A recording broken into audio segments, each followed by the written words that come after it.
بسم اللہ الرحمن الرحیم۔ شروع اللہ کے نام سے جو بڑا مہربان نہایت ہی رحم والا ہے۔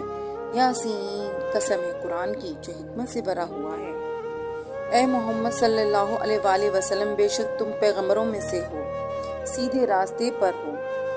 یہ خدا غالب اور مہربان نے نازل کیا ہے تاکہ تم ان لوگوں کو جن کے باپ دادا کو منبہ نہیں کیا تھا منبہ کر دو۔ وہ غفلت میں پڑے ہوئے ہیں۔ ان میں سے اکثر پر اللہ کی بات پوری ہو چکی ہے، سو وہ ایمان نہیں لائیں گے۔ ہم نے ان کی گردنوں میں توق ڈال رکھی ہے، وہ ٹھوڑیوں تک پھنسے ہوئے ہیں تو ان کے سر اُلل رہے ہیں، اور ہم نے ان کے آگے بھی دیوار بنا دی ہے، ان کے پیچھے بھی، پھر ان پر پردہ ڈال دیا تو یہ دیکھ نہیں سکتے۔ اور تم ان کو نصیحت کرو یا نہ کرو، ان کے لیے برابر ہے، وہ ایمان نہیں لانے کے۔ تم تو صرف اس شخص کی نصیحت کر سکتے ہو جو نصیحت کی پیروی کرے اور اللہ سے غائبانہ ڈرے، سو اس کے مغفرات اور بڑے ثواب کی بشارت سنا دو۔ بے شک ہم مردوں کو زندہ کریں گے، اور جو کچھ وہ آگے بیچ چکے ہیں اور جو ان کے نشان پیچھے رہ گئے ہیں، ہم ان کو قلم بند کر لیتے ہیں، اور ہر چیز کو ہم نے کتاب روشن یعنی لوح محفوظ میں لکھ رکھا ہے۔ اور ان سے گاؤں والوں کا قصہ بیان کرو جب ان کے پاس پیغمبر آئے، یعنی جب ہم نے ان کی طرف تو پیغمبر بھیجے تو انہوں نے ان کو جھٹلایا، پھر ہم نے تیسرے سے تقویح دی تو انہوں نے کہا کہ ہم تمہاری طرف پیغمبر ہو کر آئے ہیں۔ وہ بولے کہ تم اور کچھ نہیں مگر ہماری طرح کے آدمی ہو، اور اللہ نے کوئی چیز بھی نازل نہیں کی، تم محض جھوٹ بولتے ہو۔ انہوں نے کہا کہ ہمارے پروردگار جانتا ہے کہ ہم تمہاری طرف پیغام دے کر بھیجے گئے ہیں، اور ہمارے ذمے تو صاف صاف پہنچا دینا ہے اور بس۔ وہ بولے کہ ہم تم کو نامبارک دیکھتے ہیں، اگر تم باز نہ آؤ گے تو ہم تمہیں سنسار کر دیں گے اور تم کو ہم سے دکھ دینے والا عذاب پہنچے گا۔ انہوں نے کہا تمہاری نحوست تمہارے ساتھ ہے، کیا اس لیے کہ تم کو نصیحت کی گئی؟ بلکہ ایسے لوگ جو حد سے زیادہ تجویز کر گئے ہوں۔ اور شہر کے پرلے کنارے سے ایک آدمی دوڑتا ہوا آیا، کہنے لگا کہ اے میری قوم، پیغمبروں کے پیچھے چلو، ایسوں کی جو تم سے صلہ نہیں مانگتے، وہ سیدھے راستے میں ہیں۔ اور مجھے کیا ہے میں اس کی پرستش نہ کروں جس نے مجھے پیدا کیا، اور اسی کی طرف تم کو لوٹ کر جانا ہے۔ کیا میں ان کو چھوڑ کر اوروں کو معبود بناؤں؟ اگر اللہ میرے حق میں نقصان کرنا چاہے تو ان کی سفارش مجھے کچھ بھی فائدہ نہ دے سکے گی، اور نہ وہ مجھے چھڑا ہی سکیں گے۔ تب تو وہ سراہی گمراہی میں مبتلا ہو گئے ہیں۔ میں تمہارے پروردگار پر ایمان لایا ہوں، سو میری بات سن رکھو۔ حکمت ہو کہ بہشت میں داخل ہو جاؤ۔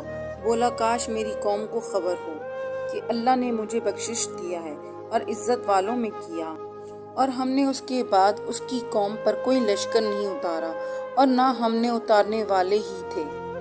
وہ تو صرف ایک چنگار تھی آتشی، سو وہ اس سے ناگہاں بجھ کر رہ گئی۔ بندوں پر افسوس ہے کہ ان کے پاس کوئی پیغمبر نہیں آتا مگر ان سے تمسخر کرتے ہیں۔ کیا انہوں نے نہیں دیکھا کہ ہم نے ان سے پہلے بہت سے لوگوں کو ہلاک کر دیا تھا؟ اب وہ ان کی طرف لوٹ کر نہیں آئیں گے، اور سب کے سب ہماری روبرو حاضر کیے جائیں گے۔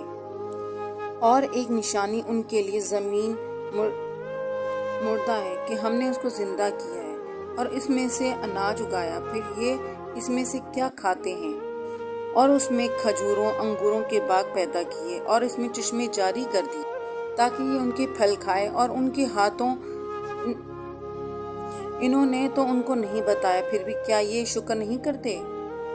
وہ اللہ پاک ہے جس نے زمین کے نباتات کے اور خود ان کے اور ان جن چیزوں کو ان کی وہ اللہ پاک ہے جس نے زمین کے نباتات کے اور وہ خود ان کے اور جن چیزوں کی ان کو خبر نہیں ہے سب کے جوڑے بنائے۔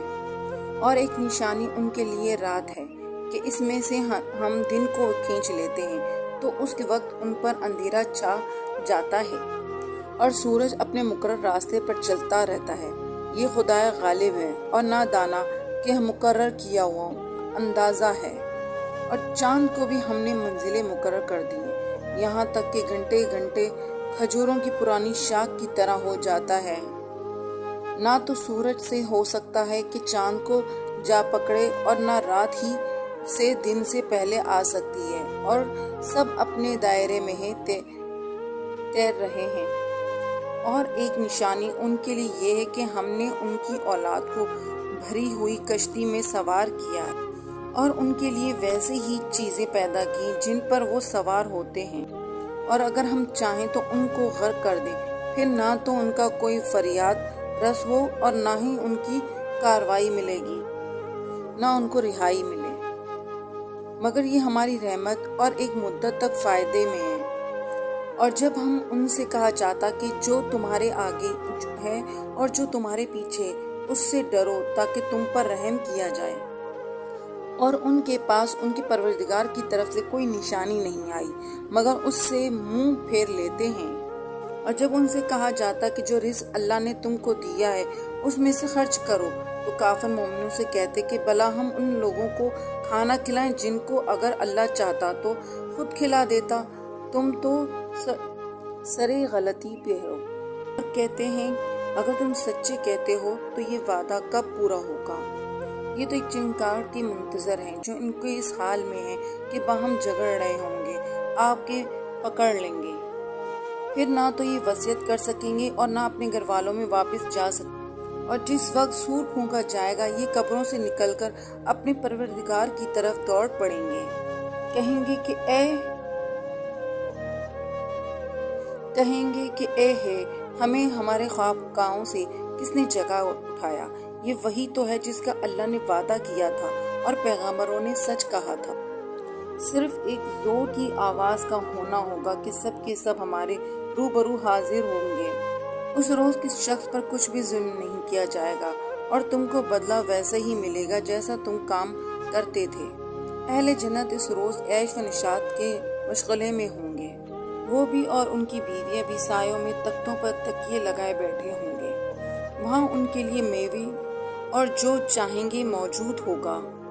پروردگار مہربان کی طرف سے سلام کہا جائے گا، اور گنہگار تم آج الگ ہو جاؤ۔ اے آدم کی اولاد، ہم نے تم سے کہہ نہیں دیا تھا کہ شیطان کو نہ پوچھنا، وہ تمہارا کھلا دشمن ہے، اور یہ کہ میری ہی عبادت کرنا یہی سیدھا راستہ ہے، اور اس نے تم میں سے بہت سے خلقت کو گمراہ کر دیا تھا، تو کیا تم سمجھتے نہیں تھے؟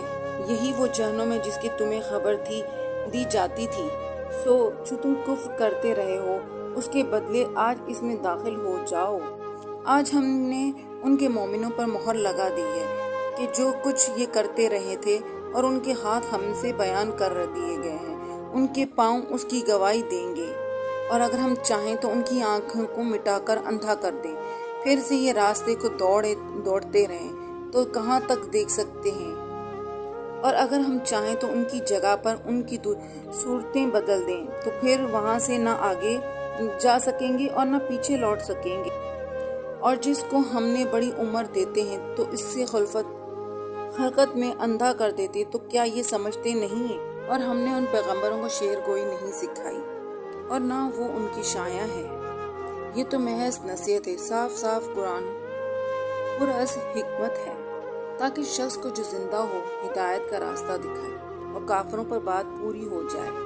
کیا انہوں نے نہیں دیکھا کہ جو چیزیں ہم نے اپنے ہاتھوں سے بنائے ہیں ان میں سے ہم نے ان کے لیے 4 پائے پیدا کر دیے اور یہ ان کے مالک ہیں، اور ان کو ان کے قابو میں کر دیا، تو کوئی تو ان میں سے ان کی سواری ہے اور کسی کو یہ کھاتے رہیں، اور ان میں سے ان کے لیے اور فائدے ہیں اور پینے کی چیزیں ہیں، تو کیا یہ شکر نہیں کرتے؟ اور انہوں نے اللہ کے سوا اور معبود بنا لیے ہیں کہ شاید ان سے ان کی مدد پہنچے، مگر وہ ان کی مدد کی ہرگز طاقت نہیں رکھتے، وہ ان کی فوج ہو کر حاضری کیے جائیں گے، تو ان کی باتیں تمہیں غمناک نہ کر دیں، یہ جو کچھ چھپاتے ہیں اور جو کچھ ظاہر کرتے ہیں ہمیں سب معلوم ہے۔ کیا انسان نے نہیں دیکھا کہ ہم نے اس کو نطفے سے پیدا کیا، پھر وہ تڑاک پڑاک جھگڑنے لگا اور ہمارے بارے میں مثالیں بیان کرنے لگا اور اپنی پیدائش کو بھول گیا، کہنے لگا کہ جب ہڈیاں بوسیدہ ہو جائیں گی تو ان کو کون زندہ کرے گا؟ کہہ دو کہ ان کو وہ زندہ کرے گا جس نے ان کو پہلی بار پیدا کیا تھا، اور وہ سب قسم کے پیدا کرنا چاہتا ہے۔ وہی ہے جس نے تمہارے لیے سب درد سے آگ پیدا کی، پھر تم اس کی ٹہنیوں کو رگڑ رگڑ کر ان سے آگ نکالتے ہو۔ بھلا جس نے آسمانوں اور زمینوں کو پیدا کیا، کیا وہ اس بات پر قادر نہیں ہے کہ ان کو پھر ویسے ہی پیدا کر دے؟ کیوں نہیں؟ اور وہ تو بڑا پیدا کرنے والا اور علم والا ہے۔ اس کی شان یہ ہے کہ جب وہ کسی چیز کا ارادہ کرتا ہے تو اس سے فرما دیتا ہے کہ ہو جا، تو وہ ہو جاتی ہے۔ وہ ذات پاک ہے جس کے ہاتھ میں ہر چیز کی بادشاہت ہے، اور اسی کی طرف تم کو